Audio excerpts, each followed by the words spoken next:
a lot of people are going to chase PulseX. I think a lot of the sacrificers, when they sacrifice, they said, what do I want? Do I want the gas token or do I want the DEX token? Well, I'm just going to go with the gas token, because if it is truly a better Ethereum, then yeah, that's where I want all my I want all my money at, I guess. Not thinking like, hey, those PulseX burns are going to add up, like they're like the fact that, so I guess depending on how you want to play this, if you believe that the OA will never sell a coin and you think that the coins that they hold are just out of circulation forever, then you would look and be like, okay, over 7% of the supply is burned. And there is we don't even have a fraction of Solana's on-chain trading volume. So when PulseChain becomes popular and people go where the liquidity's at, it's like, how is PulseX going to fail? PulseX is the heart of PulseChain. You guys don't see that. I see it though. You guys might think Hex is the heart of PulseChain. It's not. It's the brain. The brain is a critical organ, but the heart is definitely PulseX. And I don't even think it's close. I think the blood flow is Pulse, and I think, added muscles, like you're working out, you got your biceps, I think that's INC. If I were to explain the whole ecosystem like in anatomy, I would say the reason I want PulseX is because it's like the heart of PulseChain, and whatever PulseChain does and however successful the network is, it's almost like a no-brainer for PulseX then, because you can make these arguments like, well, what if someone with a ton of money just decides to add liquidity to another DEX or another aggregator, and it's like, what are the chances of that? Be honest with me. What are the chances that some big whale with all this capital is just gonna outdo PulseX, right? It's just not. That's not a. I love when people make that argument, because it's like, what if someone makes a better Hex? What if someone makes a better PulseChain? What if you're doing the imaginary horrible things to the only coin that, by the way, out of the 2 years that past prior 2 years, PulseX has been mentioned more times than even Hex. Let that sink in. PulseX has been mentioned more than Hex the last 2 years. And the last video Richard put out, not only did he go over basically like how awesome PulseX is for the deflationary aspects, but he also went in even further detail with it again in that video. He mentioned PulseX technically 2 times in that video alone. I didn't see that with Hex. I heard him say that Hex has emissions of inflation. You know what word retail, I'm not saying smart retail, I'm saying retail in general. You know what word doesn't appeal to retail is inflation. Inflation has been trained to be a bad word, even though Bitcoin has inflation, right? Even though Ethereum has inflation. Those aren't the advertised talking points, right? Whereas with Hex, INC, Pulse, those are talking points as well. Even though that they can price appreciate, doesn't mean that they won't price appreciate because they have emissions of inflation.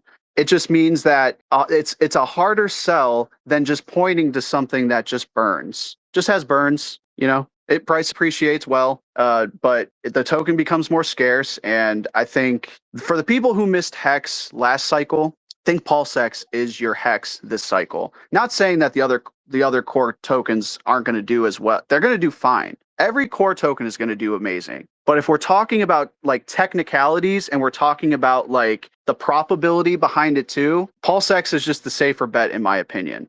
Let's say you're not big into staking your coins, which to tell you the truth, guys, there's a lot of younger people that don't believe in the concept of staking your coins. Will that change? Could. Especially with proper education, it definitely could.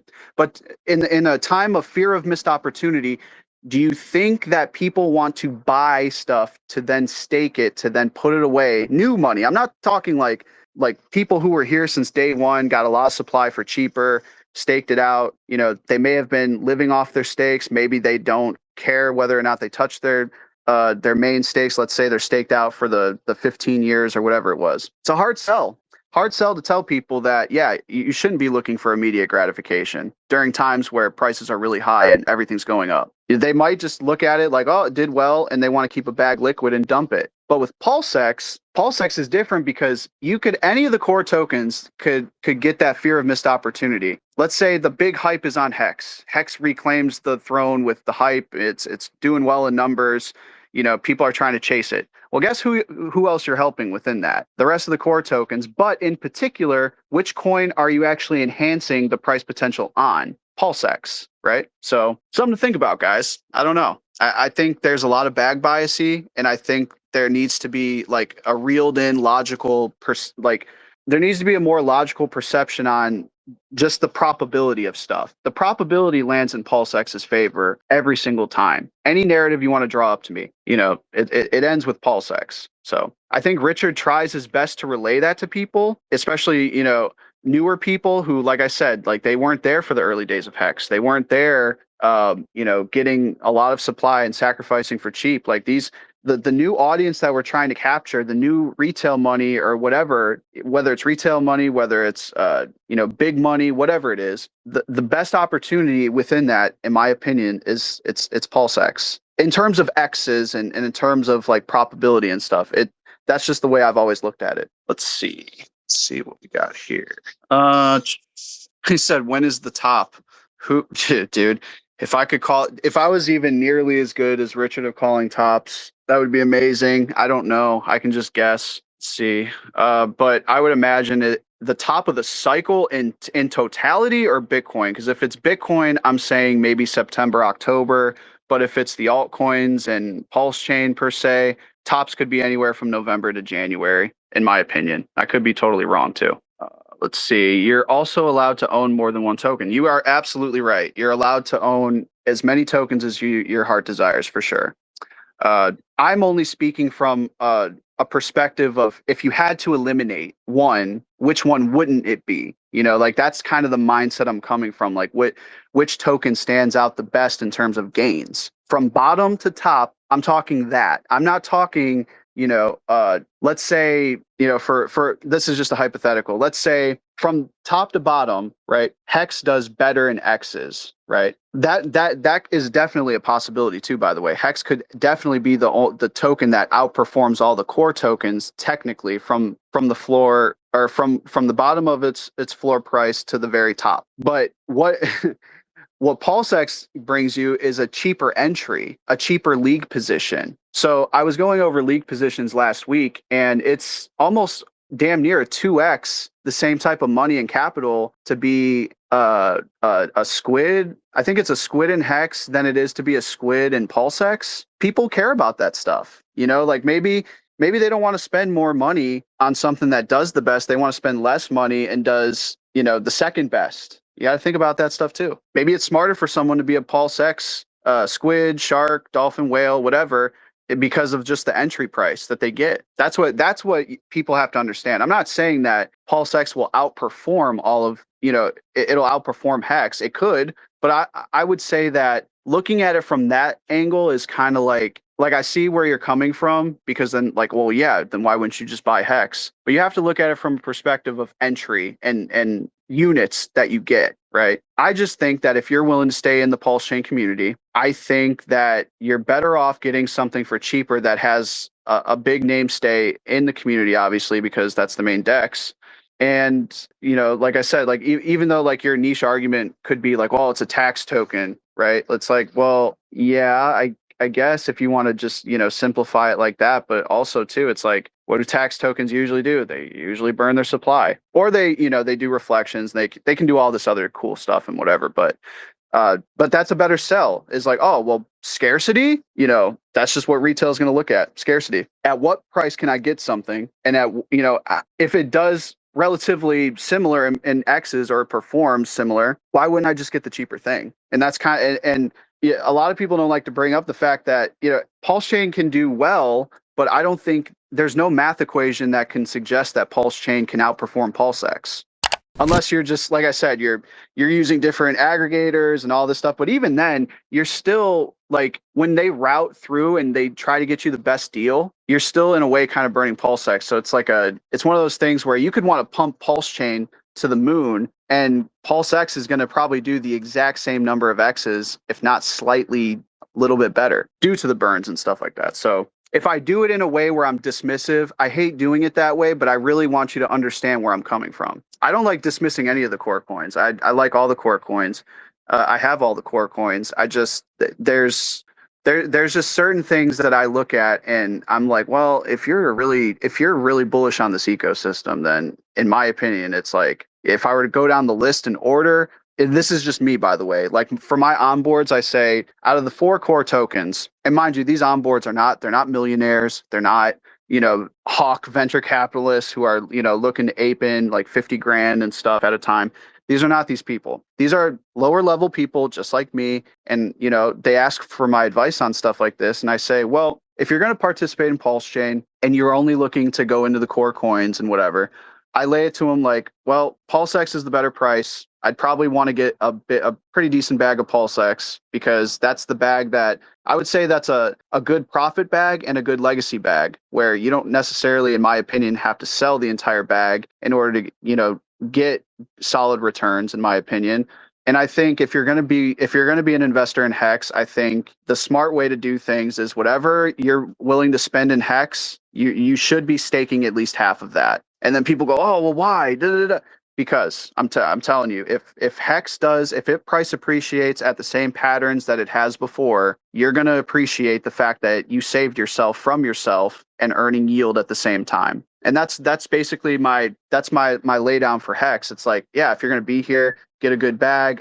In my opinion, I would say, put away or stake whatever you're willing to sit on, save yourself, like you have your liquid bag, you're going to let your impulses, no pun intended, your impulses take over. You're going to want to take profits. That's a human instinct that you're always going to have. When something reaches a certain price point where you're satisfied with, you're going to dump it. And I suggest that you don't do that with your Hex because I even tell them, I said, well, I kind of treat Hex like my Bitcoin, but I don't think the long stay in the chain in terms of the opportunity is in Hex, unfortunately, with the price. And if PulseX wasn't around, I would say it's Hex, even though it's more expensive than PulseChain. But I factor in all the other stuff too. Well, there's, with PulseX, like I said, a million times, the burns will matter. We don't have a fraction of the trading volume that Solana has. Solana is garbage. Imagine the times where we have at least maybe a fraction of what they have, right? In terms of trading volume, on-chain volume. You're gonna look up one day and then, right now it's a little over 7% of the supply burned. But you could look up one day and go, wow, it went from 7 to 20% just like that, And again, it's going to it will do that probably. And, people will start to fear of missed opportunity into it. Who knows? Maybe some people, they like, let's say, hypothetically speaking, Hex goes to $1. People met their halfway requirement at the very bare minimum. They're like, you know what? Screw it. I don't need the yield. I'll take my principal. I don't think all of those people are just going to empty out into like USDC and wrapped ETH and all that. I think there's going to be a lot of deciding of value between the cores. Like I know a lot of people like you're like, oh well, no, they're all going to dump because they've been dumping. I don't think as many people are going to dump their Hex for USDC or a stable coin and bridge out as much as you think. I think there's going to be a lot of math involved. There's going to be a lot of burning of supply involved. There could be new farms up. There could be tons of different yield opportunities to go into where you don't have to just like up and leave like that, right? And now some will. Like let's be honest here, guys. Like there's going to be a lot of people who sell and bridge and whatever. But I don't think that's going to be as much as people think because there's just going to, in my opinion, I think there's going to be different like leg ups in terms of price where I think it's going to make people very like cautious that they don't miss opportunity, especially if RH gets more active. He's already been active on X, but like, you know what I'm saying? Like if there's like a live stream or if there's another video put out or if there's an interview coming up or whatever it is, so I think overall PulseChain has nothing but good things to look forward to. I've been saying this for a while now, not as long as others, but I know I've been fighting some bears off like this whole time. Even people around me, even people that aren't on X and whatever, and they're just around me and, they hear me talking about PulseChain and, for a couple months straight, I was catching nothing but jokes and whatever, and oh, this is a flop. I could already tell. I don't think I'm wrong on PulseChain. I don't think you guys are wrong on PulseChain either. I think there's a group of intelligent individuals who found I call this the freedom chain. I think we understand now that we understand what cryptocurrency is, thanks to Richard Hart. I think it's very easy for us to decide the measures going forward with how we are in terms of like community investors and stuff. Let me shake the couch cushions. Yeah, shake the couch cushions, man. Get all the pennies out. You know, you can get a couple hex for a penny.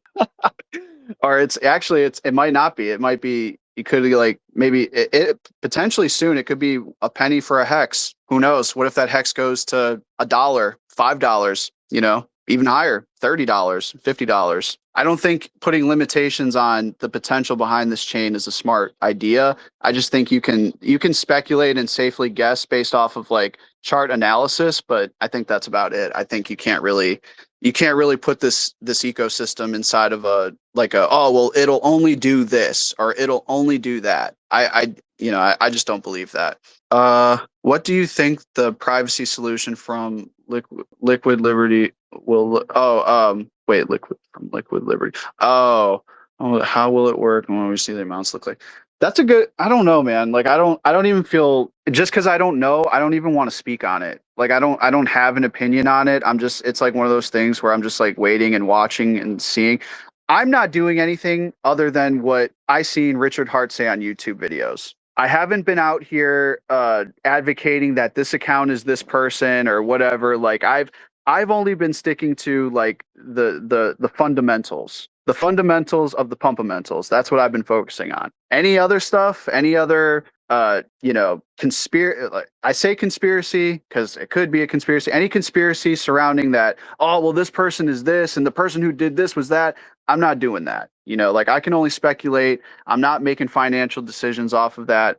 I'm only going off of in real time what are charts saying to me? What is the community sentiment saying to me? What is the founder saying to me? That's all I can go off of. So I don't really have a real opinion on it, but once I do, I'll be more than happy to share it as soon as I kind of look into it more. And if you're in PulseChain, you're hedging your odds against that in a smart way now. Because let's say, for example, you're not a real PulseChain community person and you're just here strategically as an investor because you're trying to play a leverage play on Ethereum, trying to get more Ethereum. PulseChain is the place to be at, you know, especially with the upcoming features we could see, potential yield opportunities. Let's say you didn't like PulseChain at all, you would have to participate in PulseChain in order to get more ETH at a lower degree of capital, in my opinion. So either way, we accept you, we love you, whatever your purpose is. But yeah, this is the place to be. I wouldn't be fooled too much with whatever competition you think is out there because, in my opinion, it all stems from the founder. I don't think there is another better founder out there in cryptocurrency. I think Richard makes valid points about the Satoshi thing and how, you know, being anon like that as a founder, I guess in one aspect, like it was cool, but then again, it's like, well, then you're just seeing that hedge funds are taking over, right? And honestly, there's a good case to be made that it was the very people we're trying to run away from in the TradFi world that set up or helped set up Bitcoin. Who knows? But I think the founder, who we have as a founder, the ideas and principles that he stands on, the community members that rally behind him and share the same ideas and belief systems, I think those are all going to sway in our favor. Because with evil, you can only combat it with good, right? And I think evil has reigned long enough, and I think good has to combat it and fight back and install the very things that we as a community believe in, but just as like regular people as well. Like we don't like our information being abstracted from us. We don't like having counterparty risks. We don't like these things that we're running from and that's why we're in PulseChain, because we're educated enough to understand where we're at, our surroundings. And I think our community does a good job of educating and talking with people about it too. I've seen many influencers, they do a good job at promoting PulseChain. They do a good job of speaking about PulseChain. It's still positive things being said about PulseChain. It's getting the word out there. So if I think if you have a problem with that, if you have a problem with anyone shilling your bags, I think you are the problem. So I understand that there's certain ways that people would like to go about things and promoting and whatever. But then you just got to do it yourself. If you don't like the way someone's doing it, then do it yourself. But until then, I wouldn't be too terribly mad about someone helping my bags pump. So I just thought I'd have to say that, share those thoughts, because I respect everyone who tries to do their best to make this chain really great. I know the founder does an amazing job of facilitating, all the great stuff and feeding it to the community and stuff. But I also, it's big kudos to the crowd for really staying strong and staying convicted during times when the price chart was not in your favor. And, it's tough, right? Like, it's tough seeing things in a volatile state, but that's the only way you make real gains. Like that, there's nothing that's just a lock right away, and it has all the green flags and it's just ready to go. And you got to speculate, you got to be early, you got to be willing to take criticism, you got to be willing to look like a Looney Tune. You got to be, these are all prerequisites for becoming, whether it's wealthy, whether it's, very smart in your investment strategies, whatever it is, like, you're going to endure a lot of pain through that cycle.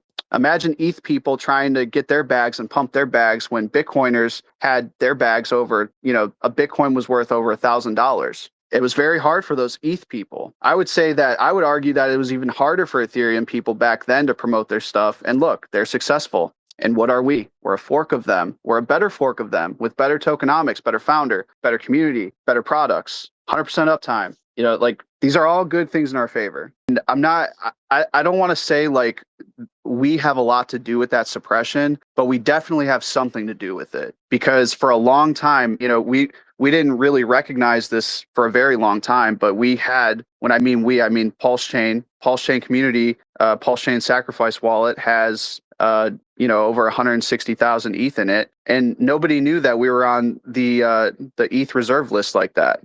So maybe knowing that, maybe if we seen that earlier on, could have gave us a little bit of hope or whatever. But I actually think it's a good thing we weren't riding on that the entire time, because it really kind of weeded a lot of people out before that. Like, there was a lot of people that, they were just like, oh, it's just a Bitcoin cycle. And, let's be honest, man, when it was like March, April of this year and Ethereum was, less than $1,300, it was definitely less than $1,400. I think it was safe to say the main sentiment inside cryptocurrency was, wow, this was just a Bitcoin cycle. And there was like a splash of Solana meme coin cycle, a meme coin run in there. And then that's it. I guess it's over. When they start talking like that, it's not over. It is not over. I'll tell you when it's over is, it would have to be like, oh my gosh, Ethereum went over $15,000. It's on its way to 20,000. Oh my gosh, it wicked above 20,000. It's going to 30. That's probably when it's time.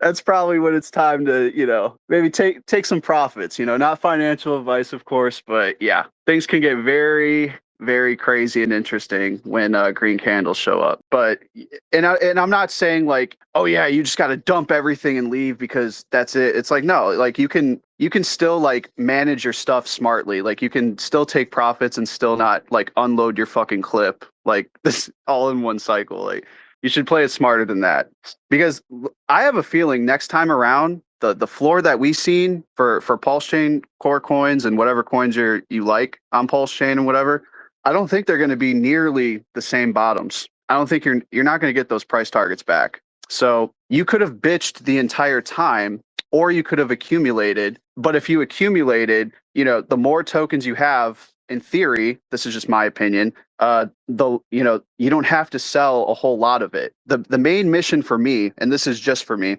I like speculating on stuff early. I like getting a lot for cheap. I like to see how much it runs up. I like to pay myself back within that. And the way I look at it is, as long as you pay yourself back, you don't look at it as a risk anymore. See, the main reason why the sacrificers, who are typically the loudest ones here, they're hurt, they're screaming, they're down all these percentages and whatever, they weren't thinking. They didn't think like, this is probably going to be a hell of a next bear cycle, considering Bitcoin went to $69,000, Ethereum went to $4,800.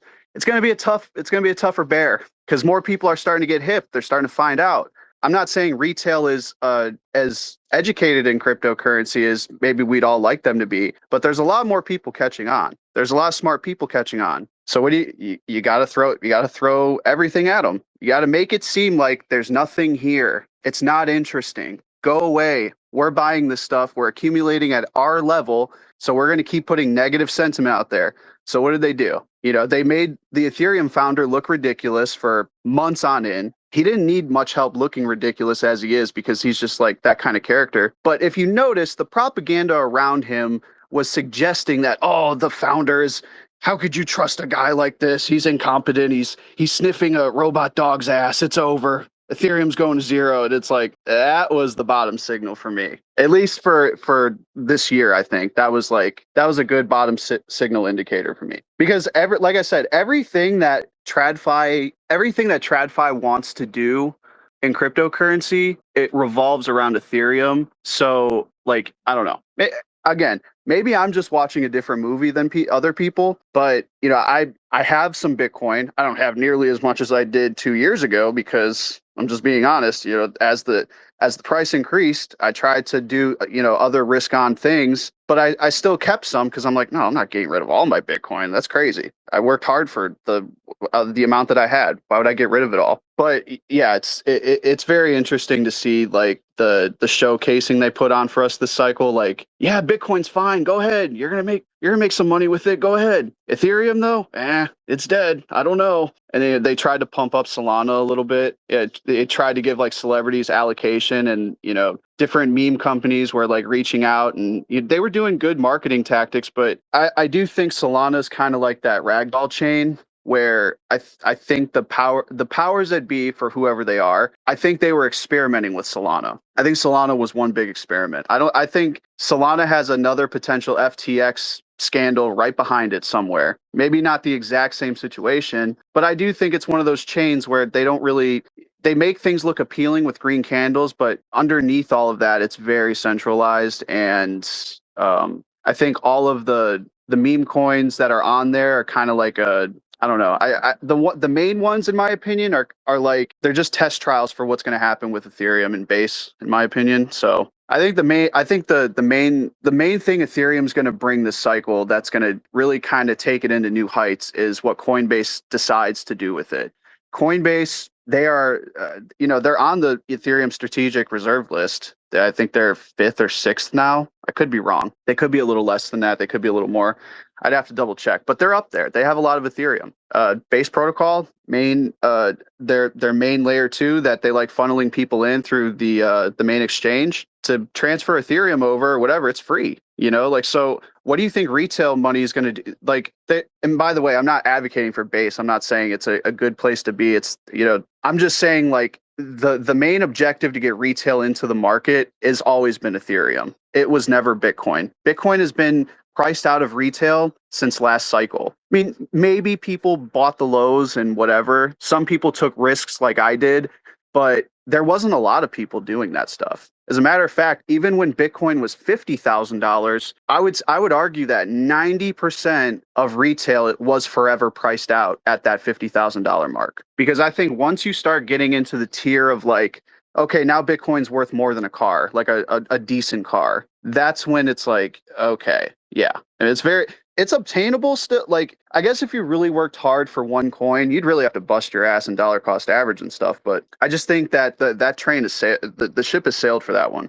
If you weren't early for if you weren't in Bitcoin last cycle at least, and maybe you got the lows in this cycle for the upcoming cycles on in, who knows, man? Like, Bitcoin's bottom could be $80,000 next cycle. Like, that's still pricing out everybody basically, except for like the people who have ETFs and stuff, which are going to be, they're going to facilitate that stuff to their clients, and their clients are going to buy their receipts, and they're going to keep buying the stuff. Same thing with Ethereum too. People are going to be buying receipts, and they're going to be thinking, oh, well, I invested in staked Ethereum. And no, you invested in someone else's cryptocurrency. You don't like, they could sell all of their crypto tomorrow, and you're just left with a receipt. You know what I mean? Like, it could happen. Could happen that way. I'm not saying it would, but it's in the realm of possibilities though. self custody is what makes cryptocurrency amazing. Like that is the whole premise. That's why in the Bitcoin white paper, peer-to-peer digital cash, like that's what sparked everyone's enthusiasm. They're like, oh, decentralized finance. I could just send this without anyone interfering with my transaction. Cool. And then what did you see? You saw governments banning it, a big crackdown on Silk Road. You saw, the hiccups that Bitcoin's had with the 2 inflation bugs. The founder is anon ghost mode. So there really isn't like a good founder to really stand behind and rally behind. It's like, an imaginary character that you have one half of the people that thinks it's the CIA, and then you have the other half that thinks it's like one of 12 people from an original email list. So, you gotta just look at the field and what's out there that's good, that you don't really have to worry about the government accumulating and jacking price up so high. What facilitates the actual sovereign individuality beliefs that you have? Where do you feel safe with capital? What tech do you feel safe with your capital? And for me, it's Pulsechain. It's been that way for a little over a year now, and I don't regret it at all. I mean, in a way, like I feel very grateful that I was able to stumble upon this chain, because I before I just didn't know what I was looking for. Just because you can be a little smart doesn't mean that you're smart enough to like understand like cryptocurrency right away. So it took some time. It took some time for me to, make mistakes, the do's and don'ts, all that good stuff. Like we are in such bullish times. Like imagine these types of regulations and this sort of attitude about Ethereum last cycle. But it's been amazing, right? It would have been, oh my gosh, who even needs Bitcoin? But what happened? They saw Bitcoin's price go up. They didn't see Ethereum do the same thing. And they're looking at the immediate gratification that happened. But what you're not seeing is the bigger picture. The bigger picture has always been Ethereum. Always has been, in my opinion. I think especially when they did the upgrade to proof of stake, which was, what was it? I think they announced I think it was in late 2020, but then it didn't go officially live until 22 or something like that. But when Ethereum really changed their dynamics, and in my opinion, I think they copied Richard. I think Richard Hart is a big reason, not the main reason, but I think he's a pretty big reason why Ethereum did shitty this time around. Because if you notice, when Ethereum was doing well, and it was the ratio between Bitcoin and Ethereum, it was doing so well. Ethereum was outpacing Bitcoin at that point a little bit, by a hair, right? But then what happened?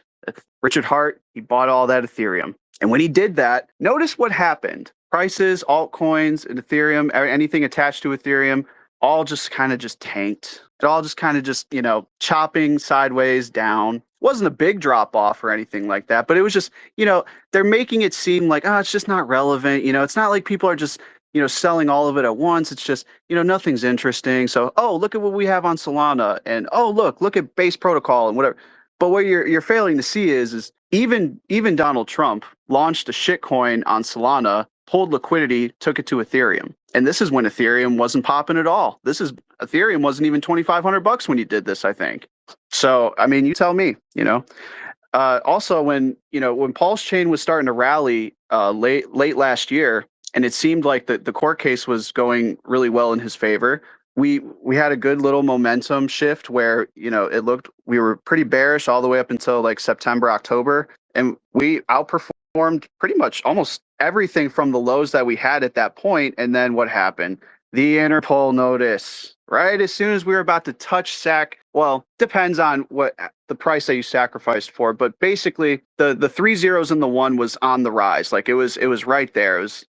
We could almost like taste it. It was that close. It was like, wow, like we're really going to just, go up from here. Everything is just, it's convenient, right? The timing of everything has just been very convenient. And, I don't underestimate the people who are trying to make our lives worse. Because I kind of figured like that, if the revolutionary things that are happening that Pulsechain represents, like if we actually believe that stuff, then you have to also believe that there's going to be counterparties that don't want that to happen, right? Like, why would they want you to go off somewhere where there is no KYC and, no admin keys, and, you can transact whenever you want, plentiful yield opportunities, web liquidity? Why would they want any of that stuff, right? It's like, I don't know. I think we all underestimate the powers that be, and I think a lot of the times I think we're very, what's the word I'm looking for? I think we expect way too much from the founder in times where it just wasn't the timing. Like the timing was off. And I think that was just everyone being selfish because they were down bad and, all this other shit and whatever. But at the end of the day, man, it's like, where do you want your chips? Like, honestly, knowing what you know, knowing your knowledge, where do you want your chips at? Because I'm willing to bet that you want them on PulseChain. I'm willing to bet that PulseChain is like your favorite network, even if you don't like what's been going on with prices and for whatever reason you're upset because the founder isn't live streaming and dedicating his streams to you and stuff. It's like, dude, it's just, I don't know, man. Like people are funny, but at the same time, it's like a lot of it gets old. And that's why I like having these spaces to myself, basically. If you agree with me, that's fine. If you don't, cool. But again, I'm one of those guys that I heavily believe in what I invest in, and PulseChain is definitely. I feel very fortunate to be early to PulseChain. I'll just say that. I don't think we're going to be having these same conversations in like 4 years because I think we'll already have like a lot of mind share and people will already start to recognize it. And that's great because, during the times when no one wanted to mess with it, or, not no one, but you know what I mean? Like masses weren't really, PulseChain wasn't mainstream yet. I like being early to stuff. So what's the best coin on PulseChain? Like, really? You're going to ask me that? You're going to ask me which coin's the best on PulseChain? If you can't figure that out, I don't know. I'm not going to answer it. I'm just going to let you take a guess. What do you think it is for me? Funny.